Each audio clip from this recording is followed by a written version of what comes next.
Hey guys, welcome back to my channel. If you're new here, hi, I'm Nishitha and thank you so much for clicking on this video. Today's video is going to be a foundation review and wear test of the Dior Skin Forever Perfect Makeup Everlasting Foundation with SPF 25. I got the shade Ochre, it's 041. There is like so much hype about this foundation over YouTube, and one of you guys also requested me to do a review on this foundation. So I picked this up during the VIB sale because I could get 15% off, and yeah, that's what we're gonna do today. I'm gonna wear this foundation, do a wear test, and tell you guys if this foundation is actually worth the hype, because it's a very pricey foundation. So yeah, I'm going to pull up this website. I'm going to pull up this foundation off of Sephora website and see what the claims are. So it is formulated to give a perfect flawless complexion. It helps minimize the appearance of pores, control shine and blur imperfections for a luminous matte finish that will last up to 16 hours. So this comfortable liquid foundation melts into the skin and provides SPF 35 broad spectrum protection. So they claim that it will last for 16 hours. I won't be able to test it for 16 hours, but I'm going to wear it throughout the rest of my day and come back at the end of my day and tell you guys how it wears. So yeah, on one side of my face I'm going to use a beauty blender, and on one side of my face I'm going to use a kabuki brush to see which way this foundation works better. So I'm going to take about 1.5 pump on the back of my hand, and then I'm going to just dot this foundation on one side of my face. So I'm just taking my beauty blender to blend everything out. This foundation is definitely buildable, but I don't see it being like a really full coverage foundation. It has this nice natural finish. It's not overly dewy or it's not completely matte as well. But I'm already noticing that it is slightly settling into my smile lines. So I'm just going to use brush on the other side.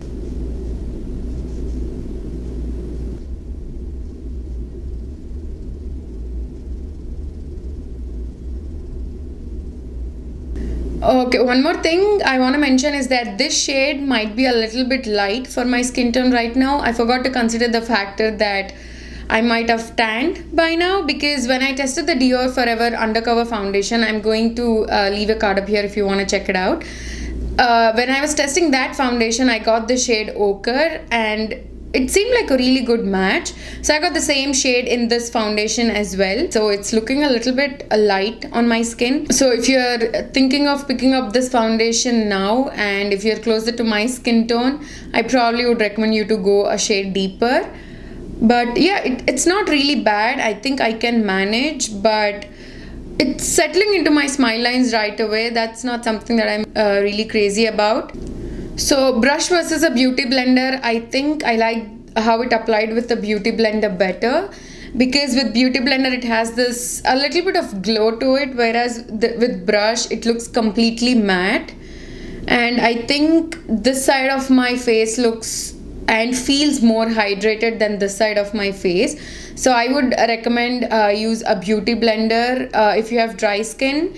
And if you have oily skin and if you want that super matte finish, then I would say go with the brush. But personally, I prefer beauty blender with this particular foundation. So based on first impressions, I think I like it, but it's not something that I'm really loving. When I first applied my Lancome foundation, I did a full dedicated review to that one as well. I'm going to leave a card up here if you want to check it out. That is by far the best foundation that I've tried from Sephora. It's in par with my Makeup Forever Ultra HD foundation. I love them both the same. So ever since I tried that foundation, that has kind of become like my benchmark, where I compare every foundation that I try to that particular foundation. So when I first applied that foundation, I immediately fell in love with it because it looked so amazing on my skin. It made my skin look really flawless. But this one, it is looking good, but it's not like really making me go crazy. It's not really making me say that this is such an amazing foundation. So I don't know how I feel about this yet, so I'm definitely going to have to do a wear test and see if it gets better throughout the day or if it gets worse. For now, I'm going to apply the rest of my makeup off camera and come back and tell you guys how everything layered on top. Hi guys, so I'm back and I finished my makeup off camera.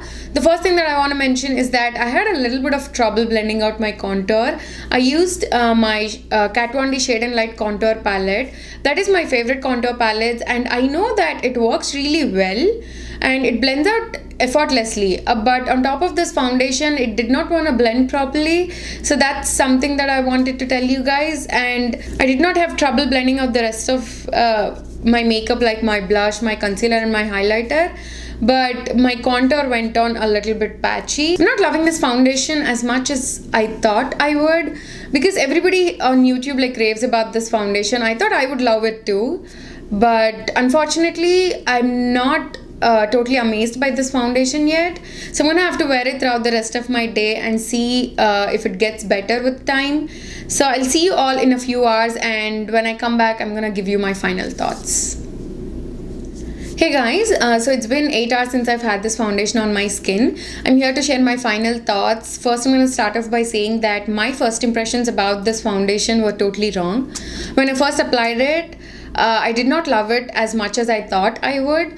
But surprisingly, as the day went on, the foundation started to look much better on my skin. I think it started to mesh in really well.